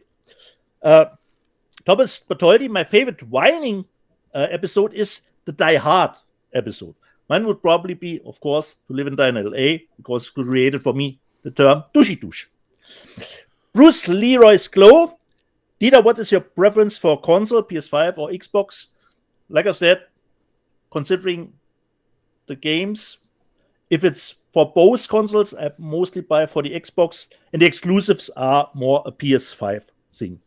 Sting Floyd, waiting for Godzilla -1 4K release. We all do. Patrick Neal, I heard Prison in Norway is so good, they get to play GTA 6 before it releases. So I have to get to Prison in Norway. Dan Candy, considering our trivia, Dan Candy, Rob always reminds me that I don't know Trek as well as I think I do. Well, Dan Candy, you and I park our shuttlecraft in the same shuttle bay because I thought, well, I know about Star Trek. Then I found out I know jack shit about Star Trek when I listened to Rob. Let me just see. Does Plato shrug? Can't follow a word Dieter says. Dan Hoyt, I think Dieter sounds pretty good. I can't understand him well, and I hope the rest of our viewers is somewhere in the middle of that. Thomas Bataldi, I did too many drugs and drank, and most likely wouldn't remember most of this unless I watched it up or looked into it. Tim Hens, no prizes at the end of the game, only pride. Exactly, there's only pride for it. And Alpenthal says, bring on Kurtzman for the quiz. Rob yelling and shaking his fist at clouds again. Dieter loves a good Rob rant from Gary Badger Sandwich Worthington. We all do. And the Purple Yoda, the last one. I like the special editions of Alien. Wrong. The theatrical version is the better one. Wait, of Alien? I don't know. It's of Aliens. Oh, Aliens. Well, Aliens, Rob. Aliens, you know. The theatrical version is the right one. This was the live chat, Rob. Okay, well, we got a few more things before I have to jump off. Danzig, 1979, has been a member of the channel for 7 months. He's a Post-Geek Singularity hero. He says Darkman, the 4K Darkman from Shout, is fire. Fire. Nice. I haven't got that. I got to pick that. I was never a big fan of that movie, but maybe I should pick it up if it's fire. 200 Studio says, how do you feel about 4K 77, 4K 80, and 4K 83 from TN1? I like them. I don't have the new iterations of them. I think they're great. Those are, they're like they make them like you're in a movie theater in 4K, so they look like prints. And they're good. I mean, they're good. Martin Gear has become an imagination connoisseur. Nice. Thank you, Martin. Appreciate that. Welcome. We will have postponed members chat because I wasn't here this week, so next week we will have one. But on that note, I must jump off. We must end this show. We must end this madness. Do you have anything to say to the people? Jede Person, die du triffst, hat eine Geschichte zu erzählen, die du noch zu hören hast. Alles, was du tun musst, ist zuhören. And go to Brightstone Pictures, people, if you do want to see the trailer for Hope and Glory again. The release of the movie is May 5th on YouTube. Yes, and again, that is Hope and Glory, the Mad Max. The trailer is out there. I've tweeted it out. You can see it on my Facebook page. And if you watch this show again, you can go back and you watch the trailer because I was able to convert it. Yeah. That was my fault. I apologize to the filmmakers. It was in 4K when I downloaded it, and I needed to show it because I didn't set this software to be broadcasting in 4K. That was my mistake, but I was able to rectify it, and you guys got to see it. So that was good. Go support them. And on that note, remember, Tom Jr. Jackson is your moderator, and you should give him all the love in the world. And Irene Jobson's not a moderator, but she should get all the love in the world too, if you know what I mean. And you know you do, Irene. So give it up for Irene and people like Lord Toth, who are always here and always around. And Justin Toner's also here today, moderating. Maybe Lord Toth is here. So I want to thank you guys for everything you do, and I especially want to thank everybody who generously supports the channel via Super Chats, tips, and memberships, and all of that. I am not going to be on the John Campy show all week because I'm not going to CinemaCon, which means I'll be trying to do some more stuff here on the channel. We'll be seeing more stuff, I'll stream more and all that. And one thing, Rob, unfortunately, this is the triple package again. That means next week I have night shift, Rob. I have night shift. You can have a day off or put. I don't like to have a day off. I'm coach. You know. I mean, I might be getting a box from Vinegar Syndrome. You never know. Yeah. By the way, I forgot to mention Vinegar Syndrome's partner labels, which I will do next week. Yeah. And all that stuff. So on that note, I guess we're going to end this show. We're going to end this destructive conflict and bring order to the galaxy. So everybody, and the Nathan Heller audio drama, the Kickstarter. Hopefully my plan is to launch it Friday. Okay. And I've already been organizing the actual production of it, and we're going to have the hopefully the first 2 episodes will be at the San Diego Comic-Con. And speaking of Kickstarter, just quick, Rob, Cynthia Rothrock, her comic has finished the Indiegogo campaign, and she reached stretch goal 4. Not the last one, not the 5th one, but 4 stretch goals have been reached. Very exciting. Her campaign. Yeah. And again, congratulations to Deaf Crocodile for getting their Pushkin box set out, and it went way over what they expected, so good for them. And on that note, here we go. Jede Person, die du triffst, hat eine Geschichte zu erzählen, die du noch zu hören hast. Alles, was du tun musst, ist zuhören. Every person you meet has a story to tell that you have yet to hear, and all you have to do is listen. And with that, we're out. Farewell.